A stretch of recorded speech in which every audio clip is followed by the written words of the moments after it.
I want to go to Charlie Grapski in Florida, where I interviewed him this month, February of 2016. Charlie Grapski has stumbled across one of the largest scandals, and it's still going on. The FBI hasn't arrested enough corporate CEOs. I think the crux of it comes down to this. Somebody goes into a nursing home for rehabilitation services.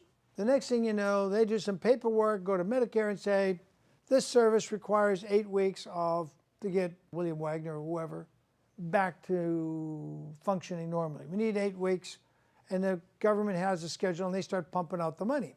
According to Charlie, what they do, and they tried to do this to his father, is they get him in there for 2 weeks, and after 2 weeks, move them all out, keep collecting for the next 3, 4, 5, 6, up to 8 weeks, move a whole new bunch in, fill up the beds again.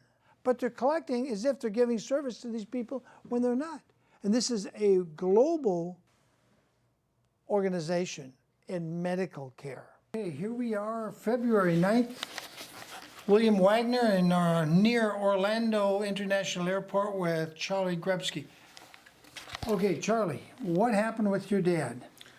Well, when you last interviewed me, I was in one hospital here in Orlando, which was the second hospital that we were in after the first one negligently caused him to fall. He had a traumatic spinal cord injury, and then they screwed up numerous times after that, over-medicating him, giving him my medications, leaving him untreated for a blockage in his intestines for over a week, intubating him and sedating him when he shouldn't have been, laying him flat on his back, giving him pneumonia. It was just a nightmare. I actually had to throw the head of the ICU out of the room when he tried to force a tracheotomy on my father, which would have killed my father. But when you interviewed me, I was in another hospital which was focused on rehab for his pulmonary issues that were caused post-surgery and post the fall. I took him there just for anemia, so he should have been in and out originally in 1 hour. It's now 13 months later, and we only just got home last month. He's learning how to walk again and all that.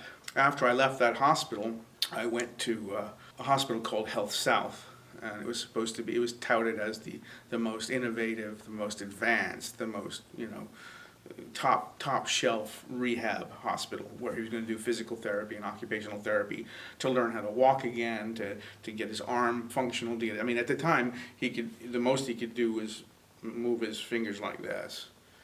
Wow. He couldn't move his right arm at all. And so what happened at that hospital? Well, at that hospital, first they didn't have pulmonary care when he got there that they were supposed to. The person was on vacation, and they actually didn't fill anybody in. And so he relapsed after the 2 months of care we had in the prior hospital. Mm-hmm. And then they tried to immediately send him to a nursing home. And I said, over my dead body, he ain't going to a nursing home. And then every week after that, they kept telling me that Medicare requires him to go to a nursing home. We got to Health South, and at the time that this was touted as it was a brand new facility. It had only been opened in October, and we got there in May. They were supposed to provide him the top quality physical and occupational therapy to get him walking again. He had a traumatic spinal cord injury and then had to suffer laying in bed for several months because of the other things that went wrong after the surgery, like his pulmonary issues, getting his lungs functional again. When he got there, this hospital was supposed to have a respiratory therapist, and they didn't have anybody on staff the week he got there, so he relapsed while he was suffering pneumonia. This was in November now? This is like in May. Oh, May? Yeah. He's been doing a lot of hospital time. From March till December, I lived with him 24 hours a day from March to September till December in a hospital. Let me go back a minute. Charlie, what was the hospital where they tried to do the trach on him that he didn't need? Do you remember the name of that hospital? I certainly do. The first hospital, the doctor came in and tried to do a tracheotomy on my father over my objections when I had power of attorney, and then tried to force it to be done. And I had to throw him out of the room and told the hospital that he's not allowed anywhere back near my father. He was the head of the ICU at that hospital. It's Osceola Regional Hospital in Kissimmee. Osceola Regional Hospital. Who was the doctor trying to do the trach? Do you remember his name? I do remember his name, but I'm so tired right now. Dr. Hanna. Dr. Hanna. Yeah. And What was his argument? I got to do this because your power of attorney doesn't mean anything? Or he what? said, well, you got to understand, this doctor and another one that was there when he wasn't and running the ICU had the view of in and out, in and out. And anybody that's got a problem, sending them to a nursing home, especially if they're old, because they're just going to die eventually. One of them actually talked to me about that. Not this one, not Hannah, the other one. He says, your father's old. They come to the hospital, even if my father came for anemia. He just needed a blood transfusion. That's it, because of a bleeding vessel in his stomach. And it should have been in and out in an hour. But under their negligent care, he fell and hit his head. They put him on a commode, didn't secure the leg, and the leg fell out from under it. He hit his head on the floor and on the bed. They called me and told me that he was getting stitches. Well, I got there and the stitches were in, and he had 2 major gashes across his right eye. He hit his head on his left side, and then his right eye, the glasses broke and severed his. But he was intubated and sedated, and nobody for 2 days could tell me why. And I immediately noticed that his right upper extremity wasn't working. And despite the fact that he was intubated and sedated, couldn't talk and was sort of out of it, I could get him to give me feedback. One, I could see his right leg is moving, his shoulder's moving, and he's got feeling in his arm. So I said, it's not a stroke, and his nerves aren't completely severed, but something's wrong. And they disagreed with me. They said no. So I had to fight the hospital for 3 days, and then I finally got them to take a look, and sure enough, he had a traumatic spinal cord injury, which caused his spinal cord to be bruised and to swell so much that it had no room to expand. And so the limitations of the spinal column were pinching on it and keeping those nerves, particularly the C5 nerves, which innervate the upper right extremity, well, the upper extremities, and in his case, the right side primarily. Florida a safe state for elderly people? No. This is a dangerous state. Do not get sick here, anybody, but if you're elderly, you need to get out of Florida, unless you are extremely wealthy. Because if you're sent to a hospital here, they automatically, and the insurance companies, they'll send you to a nursing home. The nursing homes in this state, other than a few, shouldn't even be licensed.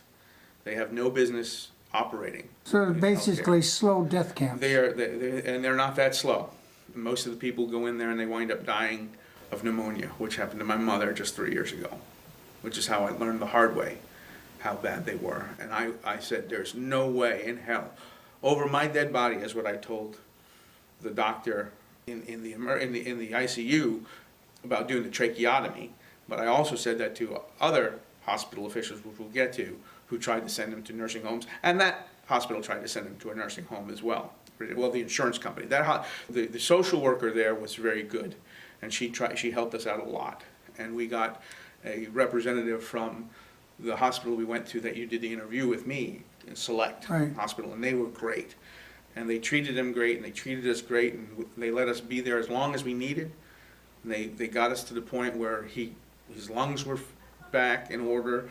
He was getting strong enough to begin physical and occupational therapy, and so then they sent us to Health South. But I want to just get back because you'd asked me about Dr. Hanna and Osceola Regional. What I learned, because I lived there 24 hours a day, 7 days a week in the hospitals with my father, except for what I'm going to tell you in a minute, for 1 week period where I was jailed. But I lived there 24 hours in the hospital with him. For how long? From March through December. Wow. And now I've got him at home, and I stay there 24 hours a day with him. How old is your dad now? 82. And Wow. he was fully independent before all this. And what sent him into the hospital in the first place? Anemia. Anemia. That's it. And it should have been like a 2-week treatment and out again. 1 hour. 1 hour. So all he needed was blood transfusion. That's it. Did you ever read the China study?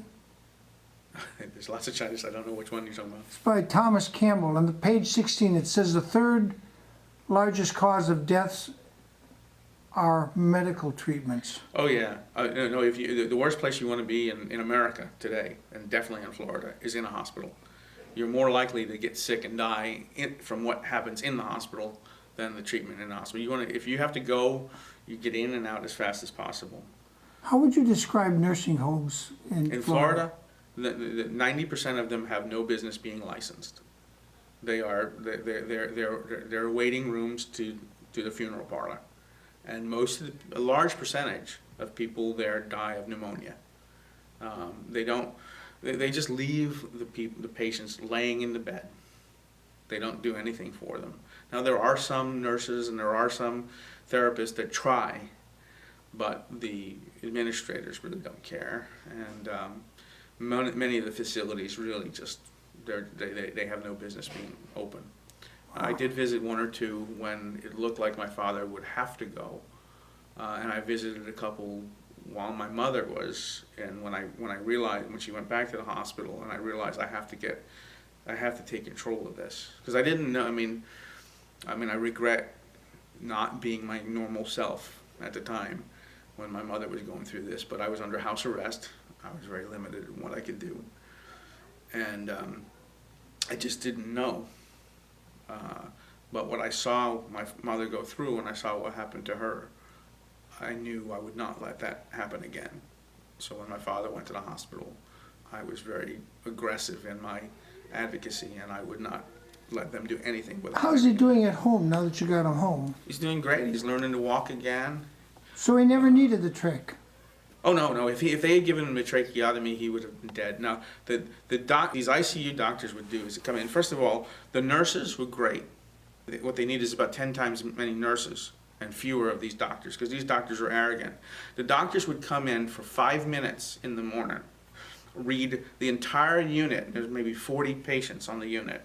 Read all of their notes about that patient.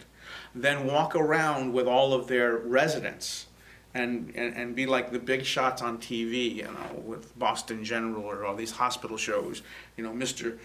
Authority, and he would lecture the residents as to what was going on, and he'd say, well, this patient needs this and this patient needs that, from a 5-minute review of paperwork. And in this case, this guy had not seen my father for an entire week, and he'd only seen him when he got back into the ICU after a number of mistakes on their part led him back there, and he was breathing on his own, but what they found out when they, so these doctors in the ICU would come in and spend 5 minutes reviewing everybody's case and then make split decisions, life and death decisions, without any input from the nurses. They would never take. They knew it all. They would dictate to their residents, the doctors in training, this is how it's done. The nurses were given no respect. They definitely didn't listen to patients, and certainly not to patients' family members.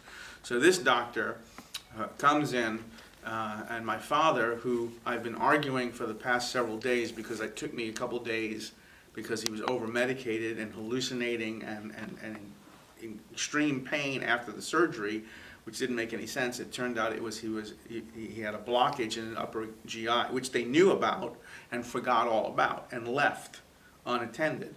And by the time that I got it addressed, there was a huge gas bubble about to explode, plus the blockage. And so this doctor hears that while he's doing the rounds, that my father went into respiratory distress. Well, no, my father, I said, he was on a breathing machine that would help him breathe, and he didn't need it. He was off of it most of the weekend before. This was Monday morning, but he was in such pain. I said, will you try and eat? Because I was worried he wasn't eating, and he needed to keep his strength, but there was no place for it to go. He says, I'll try. But he was in such pain that what he did was he held his breath and went like this, and so the oxygen level dropped real quick, because he had been, his pulmonary system was compromised. They had given him pneumonia. They had all sorts of other problems. So this doctor gets the report, comes in later, about 5 hours later, and says, well, tomorrow we're going to do no, he says, today we're going to do a tracheotomy. I said, no, you're not. He says, yes, we are. I said, no, you're not. I then eventually, in order to get him, I didn't want to do this either, but I let them, with grave I mean, I tried to stop them. I did stop them at one point, but then I had to give in order for another doctor to come in and check the intestinal system. I had to agree to them intubating him again, which I did not want to do. Shouldn't have been done. Third intubation that never should have been done. But he says, if he's not better tomorrow, I'm going to do a tracheotomy. I said, no, we're not even going to talk tracheotomy for another 2 or 3 weeks. The next morning, while we're waiting for someone to actually start the treatment for his intestinal problem, his resident comes in and says, we're going to do the tracheotomy this afternoon. I said, no, you tell your doctor. I told him yesterday, absolutely not. No way, it's not going to happen. 4 hours later, we still haven't gotten the enema that was promised. And my father's dying in pain. And the doctor walks in and he says, I'm doing the tracheotomy now. I said, you are absolutely not doing it. And he argued over me. And then at one point he says, you got to understand, his view was that my father's lungs are not functioning and he can't breathe on his own, which was not true. And he says he's got pneumonia with an infection, which they only did a culture the day before and still didn't even know what bacteria were there. It turns out there was no bacteria and no infection. But he says to me, he said, let medical professionals do what medical professionals are professional at doing. I said, well, excuse me.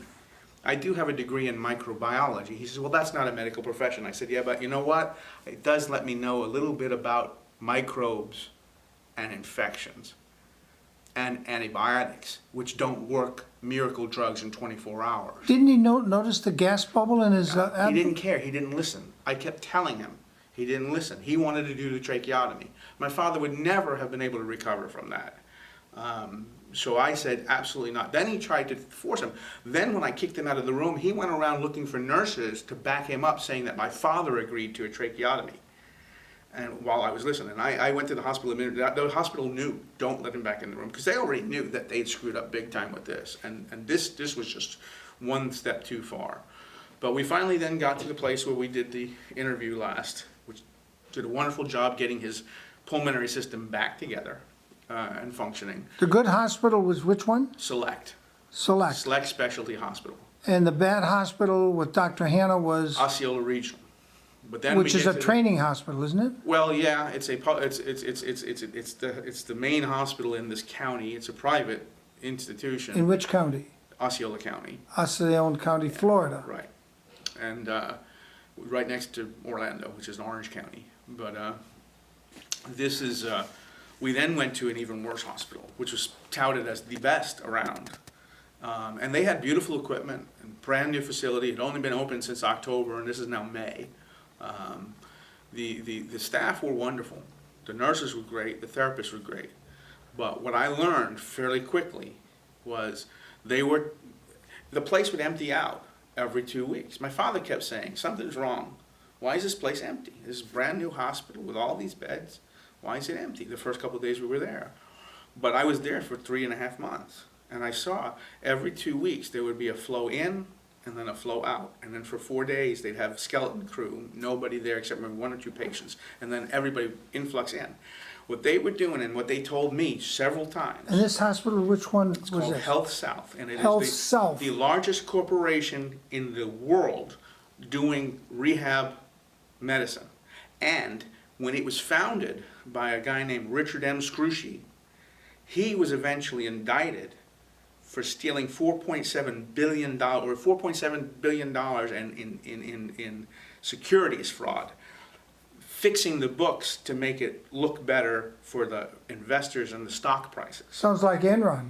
It was it is, people don't know this case, but it was like Enron at the same time as Enron. It is known as one of the biggest corporate frauds ever.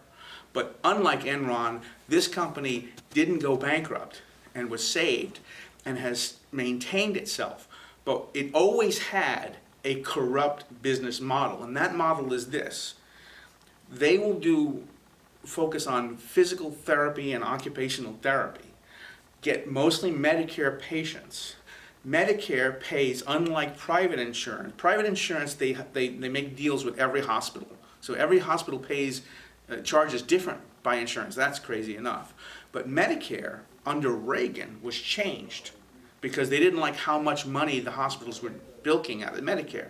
So they made a national average system. It went against most of Reaganomics, but this is what they did. They said, we're gonna calculate a national average per condition. That's gonna be the base rate.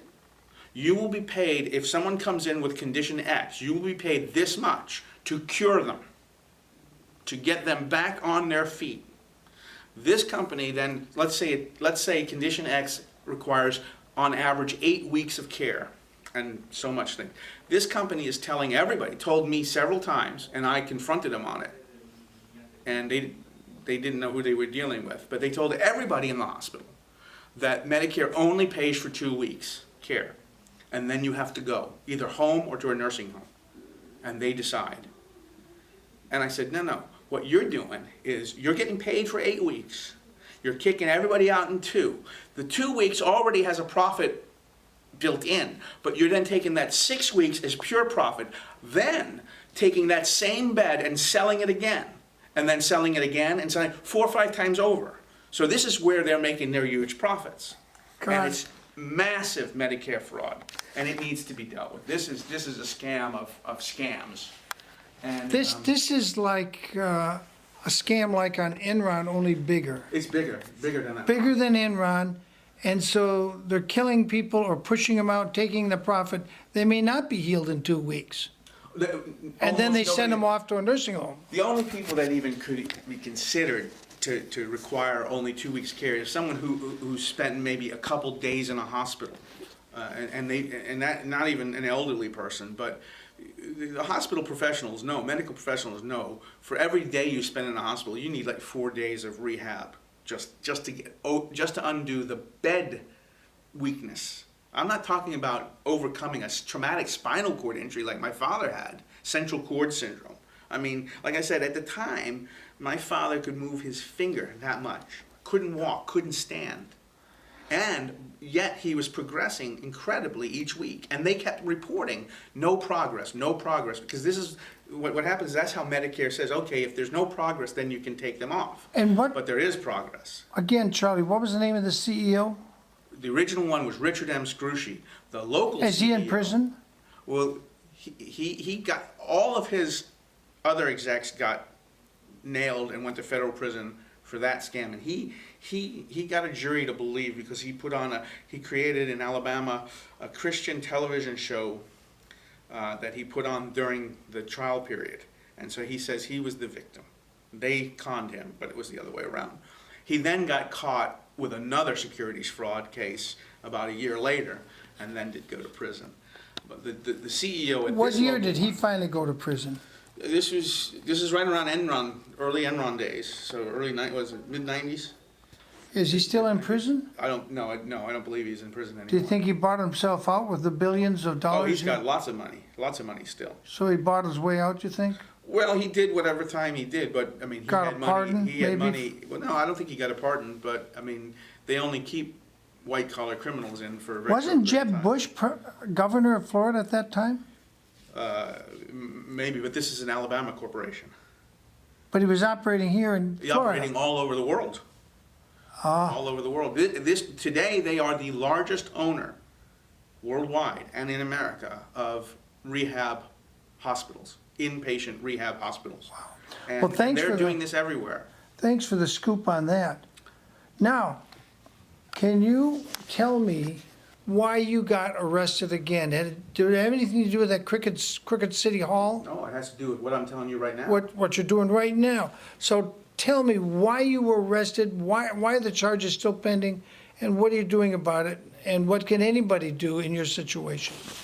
Well, and you're welcome to use the video that I took on my cell phone that's on YouTube show. Okay, Because thank I you. videoed the entire arrest.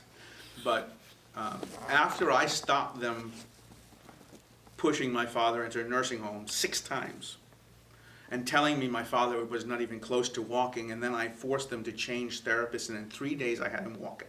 3 days. And then every day from there he got better and better and better. So then they said, now that he's walking, now he can go to the nursing home. And I'm like, no. He is here until he has recovered. if you can't do it in the amount of time that Medicare pays you, first of all, Medicare has a system that if in outlier cases, you can get additional funds. But if you can't, the system is designed that it is your incentive to do the job right. And if you don't do the job right, then you lose profit. You're not guaranteed this kind of profit that you're doing. So they called the police and had me trespassed illegally. I was never given a trespass warning or anything. So, police stormed into my father's room. My father said he felt like the Gestapo had come in. He said that 2 weeks ago in court, which I never heard him say anything like that. What were you doing 2 weeks ago in court? I'm still on trial for this from September. For trespass? For trespass, and they charged me with resisting arrest. And you'll see that I neither trespassed nor resisted arrest. In fact, the police came in, and I'm like, no, I have a right to be here. I'm registered. This is in which hospital? Health South.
Health South, I was which is living there owned for by this 3 worldwide Health South corporation, Corporation of Alabama, Birmingham, a Alabama. worldwide Yep. rehabilitation hospital services. Yep.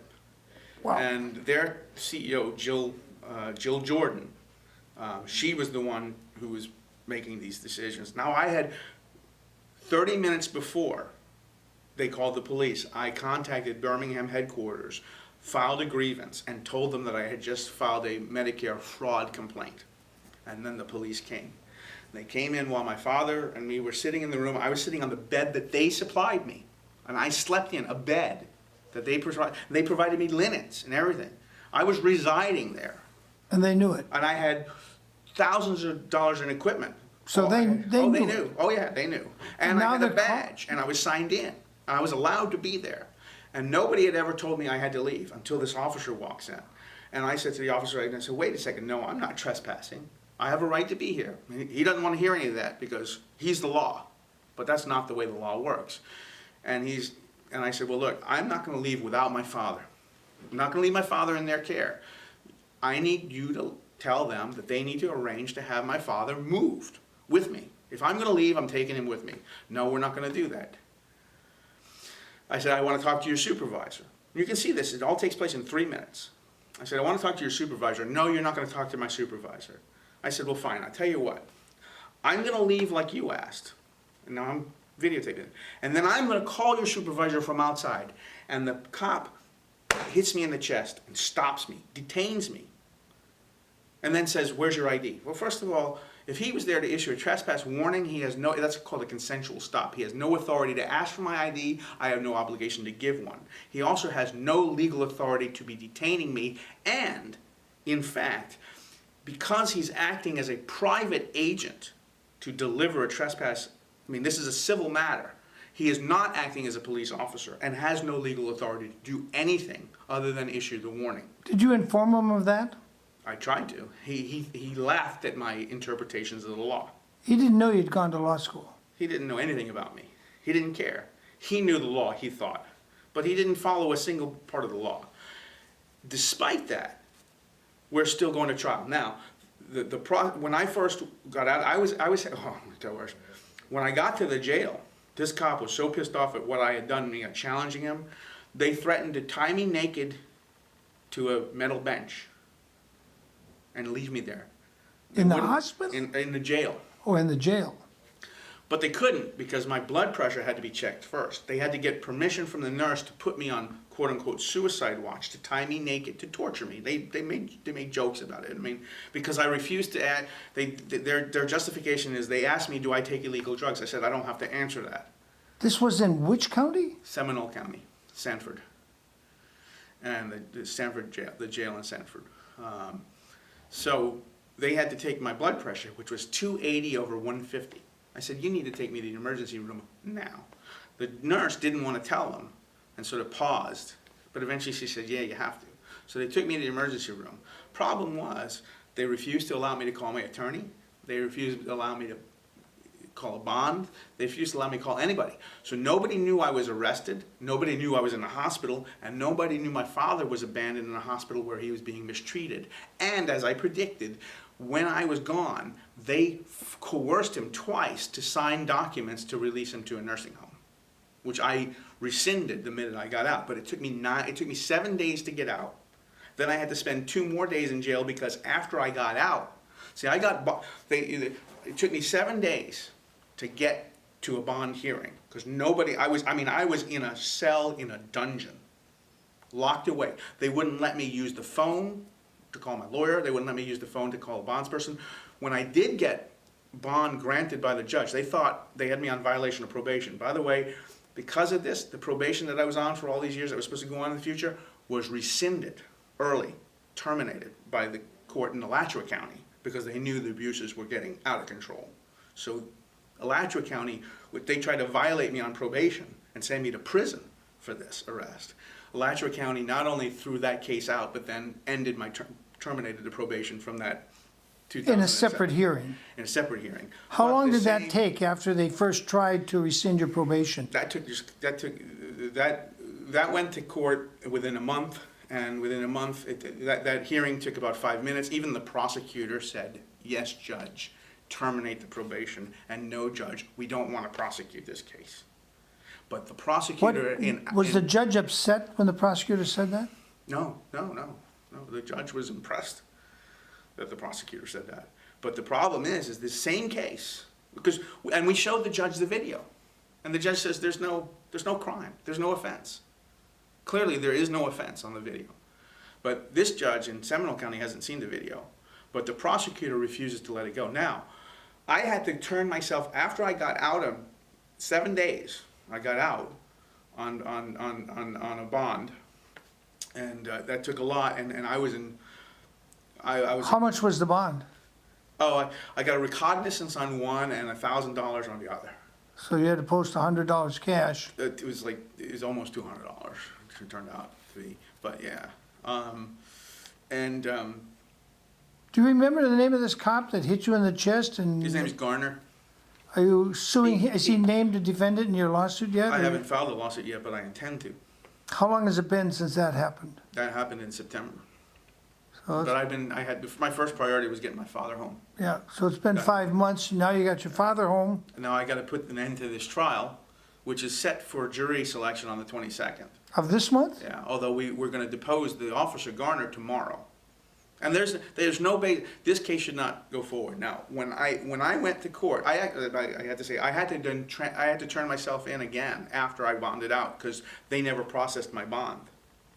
And so I had to go to Alachua County, turn myself in, spend a night and a day in Alachua County to get bonded out again. Alachua County was very helpful and cooperative, but I had to do it. So I spent 9 days in jail while my father was languishing and being abused in this hospital. And I stopped them doing what they were trying to do with him. I went ballistic on the people with Medicare, and I said, no, he did not voluntarily sign those documents. He was coerced. And that's a problem. That's fraud, that's elder abuse, that's a real problem. But I then got him to the VA hospital and the spinal cord clinic in Tampa, and everything's been great since then. But with me, I'm still on trial. When I went before the court on the first day, for the first time after I got out of jail, the judge didn't even look up. You're on.